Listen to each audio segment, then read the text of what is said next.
Good morning everyone, hope you're okay. Back with Mr. Stink again. We're on to chapter 15 today where Mr. Stink is going to take a bath. We'll see. I'm not quite sure how this is going to go. It might go horribly wrong. What do you think? Here we go then. Chapter 15, bath time. This was no ordinary bath time. Chloe realised this had to be run like a military operation. Hot water, check. Towels, check. Bubble bath, check. Rubber duck or similar animal-based bath toy, check. Soap. Was there enough soap in the house? Or in the town? Or indeed in the whole of Europe to make Mr. Stink clean? He hadn't had a bath since, well, he claimed last year, but it might well have been since the dinosaurs ruled the earth. Chloe turned on the taps, running them both together so the temperature would be just right. If it was too hot or too cold, it might scare Mr. Stink off baths forever. She poured in some bubble bath, gave it a swirl. Then she laid out some neatly folded towels, pleasingly warm from the airing cupboard, on a little stool by the bath. In the cabinet she found a multi-pack of soaps. It was all going perfectly according to plan until... "He's escaped," said Dad, poking his head around the bathroom door.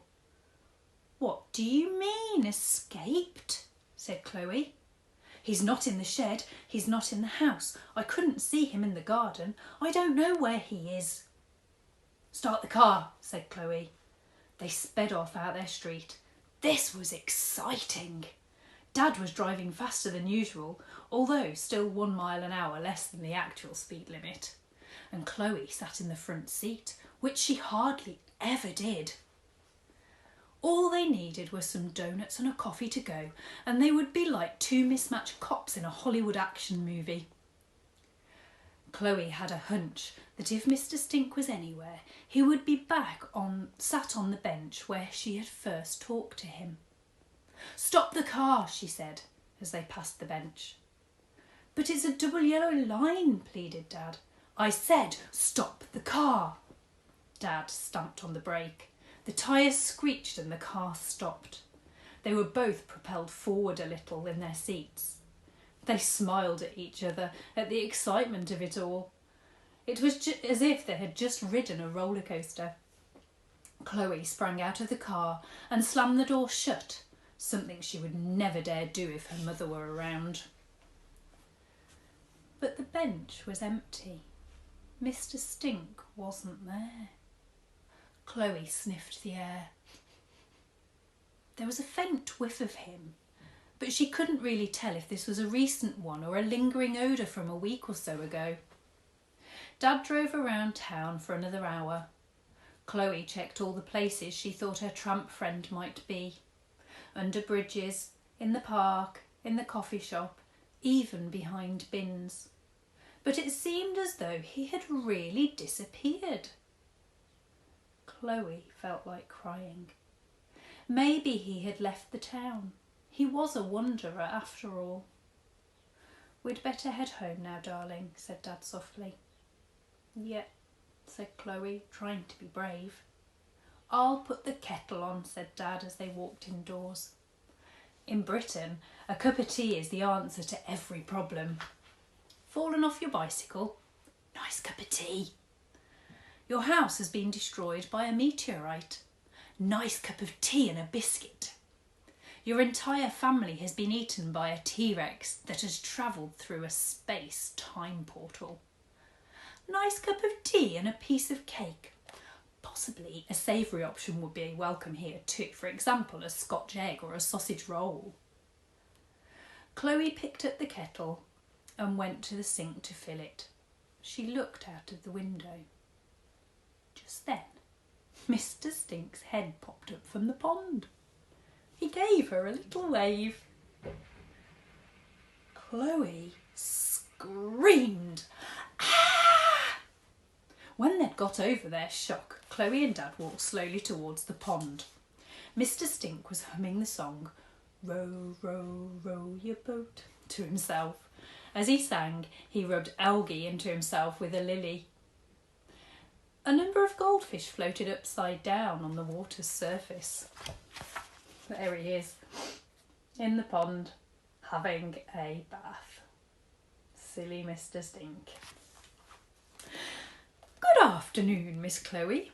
Good afternoon, Mr. Crumb, said Mr. Stink brightly.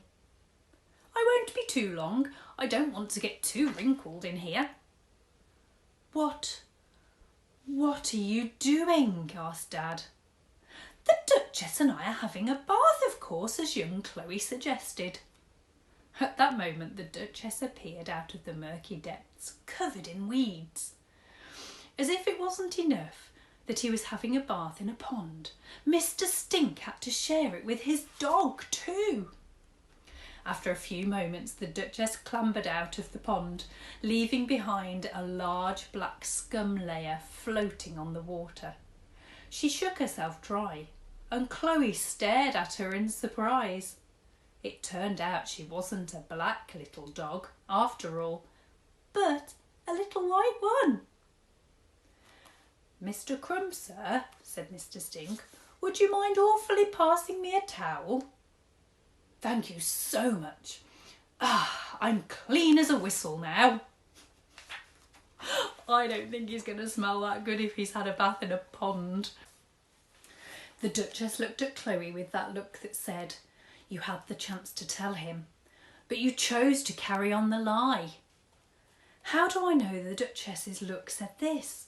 Because there's an excellent book in my local library entitled 1000 Doggy Expressions Explained by Professor Elstone. I digress. But, said Chloe, you might like to have a bath as well. Just for fun. I wonder if he will. I wonder if he'll get in that bath with some nice bubble bath and start to smell a bit more beautiful. Also, I wonder if we'll find out in the next chapter a little bit about Mr. Stink's background. I'm really intrigued to find out how he became homeless and what happened to him, because I think he had quite a grand past. So look out for my list of words from yesterday or last week that we can use to magpie in our writing. They'll be up on Class Dojo a little bit later. I'll see you tomorrow for more of the same. So tomorrow, chapter 15 is bath time. This could be quite good fun, I think. So I'll see you tomorrow. Enjoy the rest of your day. Bye.